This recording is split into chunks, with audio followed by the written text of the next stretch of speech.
সূরা ফাতর। বিসমিল্লাহির রহমানির রহিম। রহমান রহিম আল্লাহ তাআলার নামে। আলহামদুলিল্লাহি ফাতিরিস সামাওয়াতি ওয়াল আরদি জাইলিল মালাইকাতি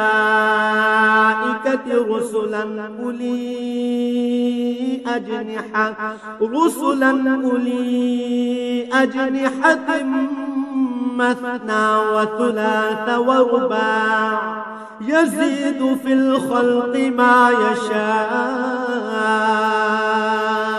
إن الله على كل شيء قدير। সব তারিফ আল্লাহ তাআলার জন্য, যিনি আসমান সমূহ ও জমিনের সৃষ্টিকর্তা, যিনি স্বীয় বাণী বাহক ফেরেশতাদের সৃষ্টিকর্তা, যারা দুই, তিন তিন ও চার চার পাখা বিশিষ্ট শক্তির প্রতীক। তিনি চাইলে এ সৃষ্টির মাঝে তাদের ক্ষমতা আরো বাড়িয়ে দিতে পারেন। অবশ্যই আল্লাহ তাআলা সব বিষয়ের উপর সর্বময় ক্ষমতার মালিক।